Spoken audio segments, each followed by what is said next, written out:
Hey, Time Slicers, welcome to Slice Squad Spills. I'm your host, Nikki Wildflower. I went from a basement apartment to a multiple seven-figure empire. Now I'm here to share how you can do it too.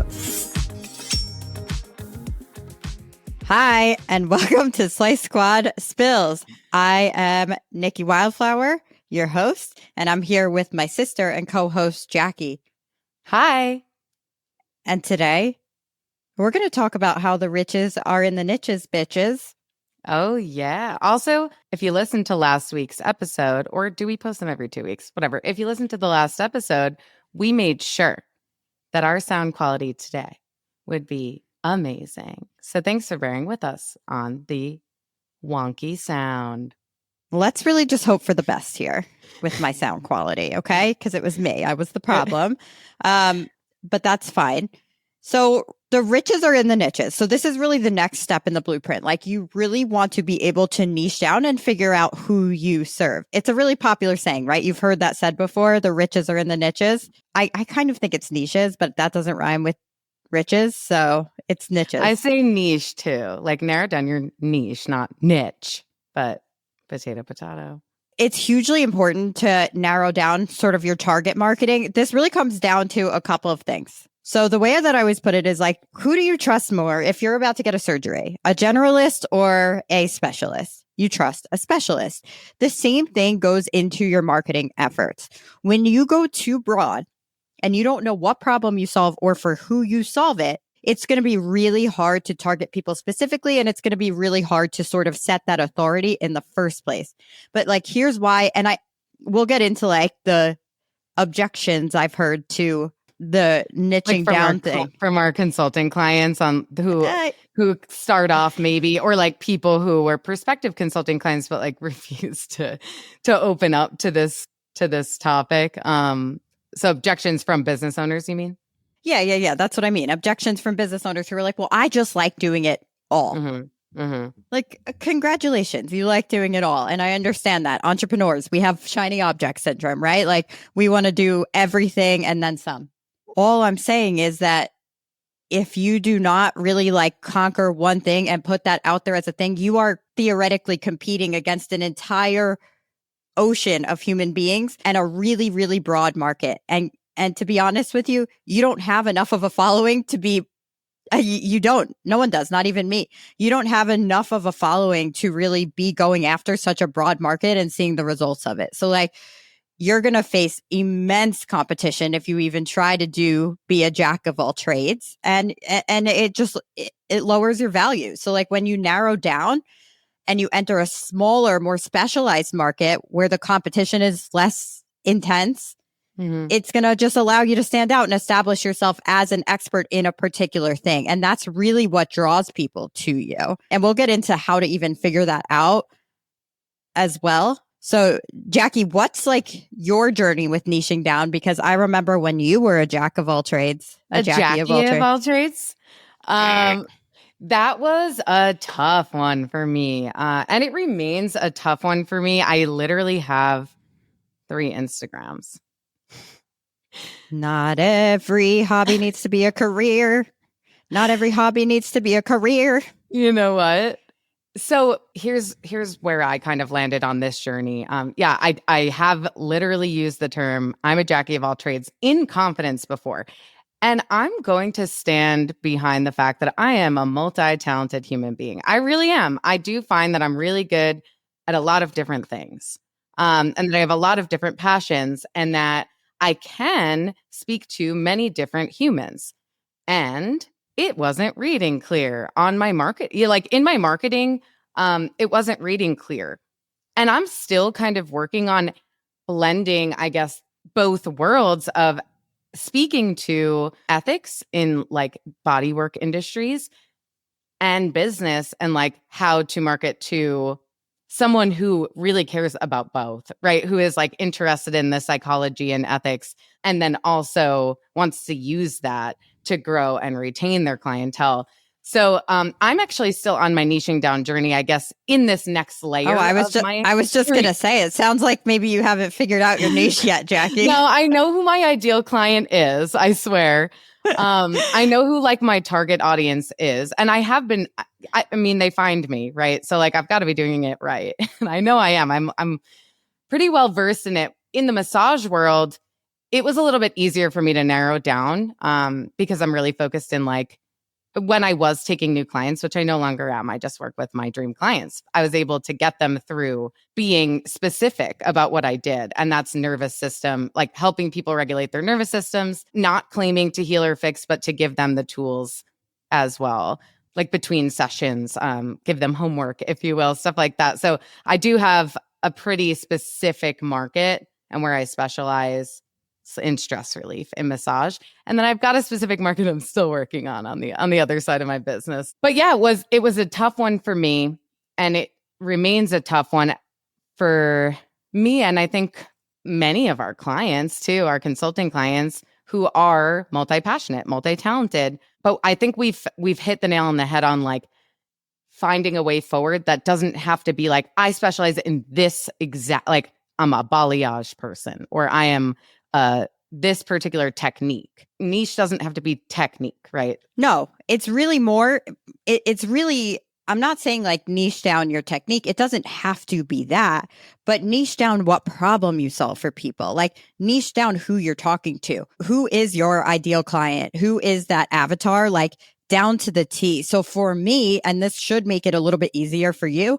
I figured that out really early on in my journey behind, well, as an independent hairstylist who became a business owner, I figured out that the client that I was talking to was somebody who I'm saving time for. So like I can do transformations in a fraction of the time. I've been able to carry that message through extensions, through hairstyling, and through color. So like I'm the time slicer. That's what I do. That is the problem that I solve for humans. I help blank with blank so they can blank. You should be able to fill out that sentence. I help, and like get as specific as you possibly can. I help busy business women get the hair of their dreams in a fraction of the time so they can go back to living their busy lives without spending hours in the salon. I do this by utilizing my signature time slicing, hair color techniques, and slice strands extensions. Bada boom. Bam. Now, as I, move into the role of being an educator, I really had to figure out the same thing. What problem am I solving and who am I solving it for? And so that became, I help busy, burnt out hairstylists who are taking too long on their appointments, slice their timing down and double their income so that they can work less and make more money. I do that through our rapid install extension line, our next level time slicing color techniques, and our efficiency-based business model. Yeah. You took the time slicing into squad. Like into business as well, like teaching people how to efficiently content plan and create, how to use AI to help them save time. All of the technology that people can use in order to be efficient all across the board is like what we do, really. So I am time slicing robot. I do what's required. She really do be a time slicing robot. Yeah. I'm just like, is there a way for me to do that exercise that takes 30 minutes? Can I just do that in 10 and get the same result? Probably. But really at the end of the day, like this is going to help you substantially in your marketing. And the reason is because your client cares about themselves, not you, not your beautiful creations, not your art, not like what kind of protein is in the products that you're using or what specific blend of olive oil is in your freaking massage oil. Okay. They don't care about that. They care about themselves and they care about their problems, not you, not yours. It's human nature. People want less pain and more pleasure. So figure out what pain point that you solve for people and lead them toward pleasure. That's it. Mm-hmm. Mm-hmm. It's really that simple at the end of the day. And it really is going to help you make sure that your messaging is speaking to the right people. Right. And as such, you're going to have higher conversion rates in your marketing. You're going to have a higher return on investment if you do paid advertising, if you do post on social media. You don't go broad until you're like really have a gigantic audience. And I mean like probably millions. You don't go broad like that, like where you're just talking to everybody. have that expertise. So what could be an example of somebody who still likes doing like a lot of different services, but also wants to niche down a little bit? And listen, I'm not saying that the things that you're niching into are going to be the only things that you actually do. It's just what you're putting out there into the world. So like if you want to do eyebrow waxes in between clients because it makes you freaking happy and you like doing it and it's a quick add-on, so be it. But don't add that to your marketing if like you're not trying to get 1 million eyebrow wax clients in. What's the point? Or like if you want to do men's cuts in the middle or like short haircuts in the middle of a color service, but like you don't want a shit ton more of those people coming in, stop posting about it. Right. Exactly. You asked me for an example of someone who is struggling to niche down and like how they might do that without actually like taking things off of their menu, like how they might approach changing their marketing. More so figuring out like what problem they solve for people. The process of getting there. Yeah. Okay.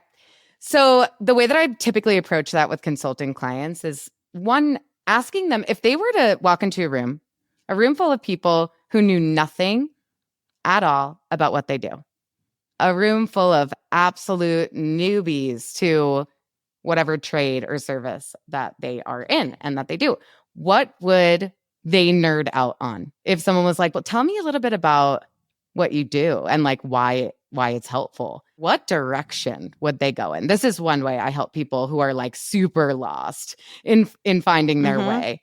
And then you could take that topic that you're clearly passionate about and kind of turn it into a marketing statement or figure out your niche from there. Another great thing is like think of, and this is how I found my niche in massage. Think of without changing my menu or like the specific types of body work that I do. I thought about who is my ideal client? Like, let me actually think about my particular client base because I really enjoy working with a lot of them. Why? Who is like my favorite? I love them all. Imagine any of them listen to this. Who's my favorite client? No, but one of the ways I found it, moving forward with my niche is like figuring out my favorite client really and like why I resonate with that human so much, why I like to work with them, why she keeps coming back to me. And then I was able to build off of that literal client model. So like we talk about, or you'll hear people speak into, find your ideal client avatar. Like think of an actual person. Now you don't have to make your ideal client avatar your actual favorite client human, but like make one, create one based off of all of the things that you love about the people that you love working with. So those are two different ways I help people identify like who their ideal client might be. And then think about where does that person hang out? What would make that person stop scrolling? Like what problems do they have, right? On a simple level, what are they interested in? What would they want to see? What have been their negative experiences in, your same trade that they've had? And why did they choose you? That's my favorite one. Yeah. That's my favorite one to ask is like, what is something that you've had clients who have gone to other people before tell you why they left that person and why you're different than that person? That could be one of the problems that you solve. Is it like, could it be an eco-friendly thing? We care about the environment. Could it be a really like health conscious thing? Could it be the fact that you're an active listener or that you have the best effing shampoo experience in the entire world? Or, you work with specific, you are the queen of getting blackheads off people's nose. Like, I don't know. I just say that because yesterday. I know. It could be even as general as like, or as broad, rather, not general, but as broad as like the way you show up for people. So like I have a safe space that is inclusive for every human, every gender, in every body. That could be a part of your niche, right? So that has nothing to do with a specific service, does it? It's about the environment and like the space you create as a business owner. Problems you solve, the problems that you solve, but really one problem for one person. That's really all you need to figure out. I solve one problem for one person. What that is going to do is really help lead you to more sustainable growth, like in your business, higher profit margins. Niche markets offer higher profit margins compared to broader markets. You can actually charge more as a specialist than you can when you're more of a generalist. That's just the reality of it. And in any time you've failed to think that that's the case, I want you to really take a look at like, a specialized attorney versus a general attorney, a specialized physician versus an internist, for example. Anybody who really niches down and specializes in a particular thing has the ability to charge more and to reach people in a very, very different magnitude and provide basically an unparalleled level of value to a very particular problem. And that's what you want to do. Because pricing at the end of the day, it's not about, I mean, listen, there is a science, and like if you're just starting out your business, it is important to do market research. But when you become a well-established specialist and your time is really valuable and you have lots of inquiries, lots of people coming in, turning people away, like your prices should be the absolute highest in your area when you are specializing in that way. Like prices are based on value and the demand. value and demand. Exactly. The value that you offer and then how high in demand your time is, right? Not just what a bunch of other people are charging that are super general in your area. Or like when I'm booked out for 48 months and I'm not charging enough. We'll get into that another time. But yeah, we will. if that resonates with you, then let's fix it. But really also knowing exactly who your kind of ideal client is, what problem you solve for them. Again, just one problem minus time.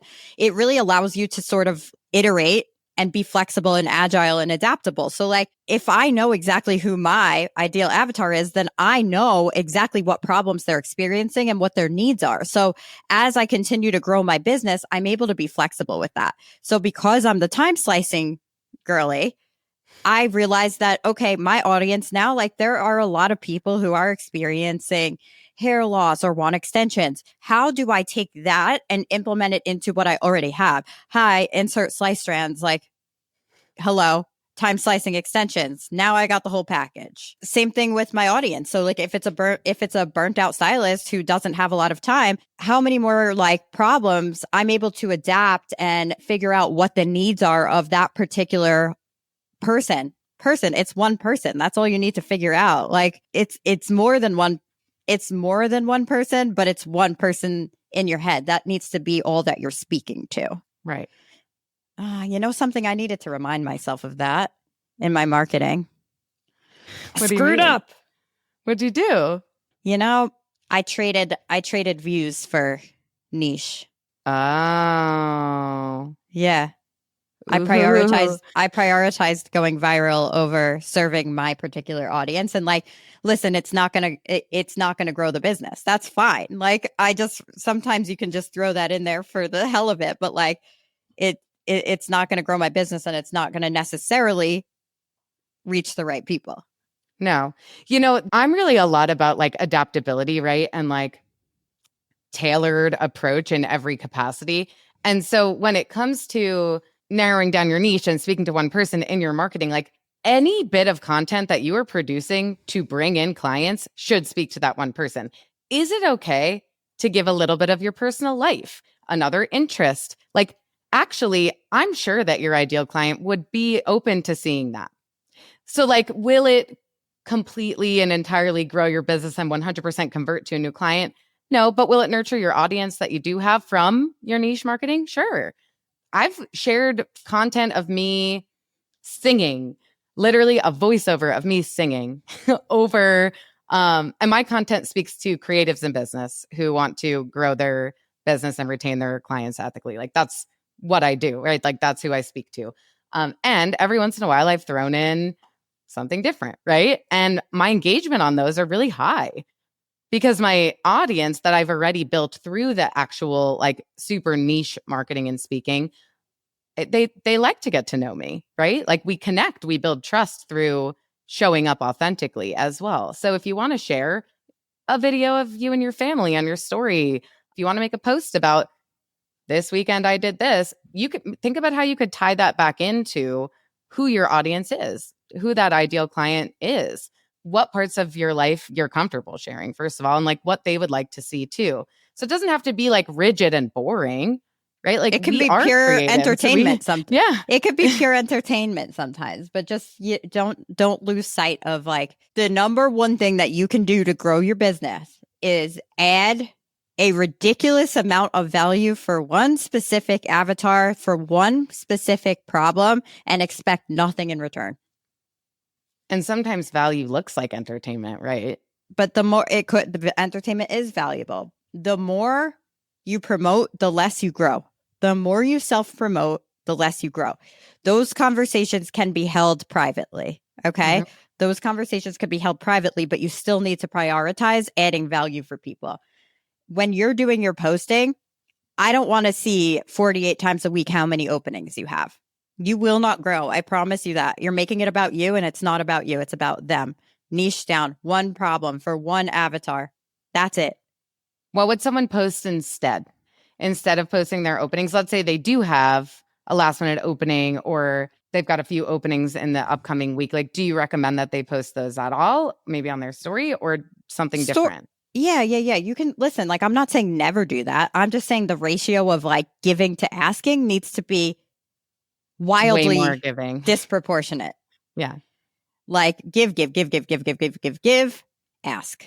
So it's not never, it's just not always. And another way of really starting those conversations is more like you are adding value when you are offering some kind of like a really cool opportunity or something like that. You are, but there's a really fine way to make it about them and their problems and not you. Like, I have a really cool opportunity for somebody who is struggling with hair loss and wants to solve X problem. And do it with scarcity. I've got one spot available for this transformation. Then it's not about you and filling up your books. It's about them and their problem and you solving it. So just always keep that in mind when you do your marketing, and you will be further ahead than 99% of humans. So at least in the world of marketing. Yeah. That's really like the point of this episode, is really just to drive home that thing. And what we want to do is challenge you to narrow down. And what we're going to do is, in the description, we're going to drop the link for the niching down worksheet that we've made so that you can sort of just copy it and fill it out and really figure out what problem you're solving and for who. The other thing that we want to offer you is to just hop on a quick call with one of our team members. Literally, just like you could just book in a 15-minute call, see if we can possibly even help you, or if there's anything that we can help you with. No pressure, no obligation. Our job is really to help you have breakthroughs in your career and in your life. And if you're feeling like it's time for that, it doesn't hurt to, hop on a call. This podcast is here to offer you value, and we're giving you like blips. And there's so much more to this. Even just this particular topic, there's so much more to it and so much more that we have to offer, but we're not going to do a 2-hour-long episode on narrowing down your niche.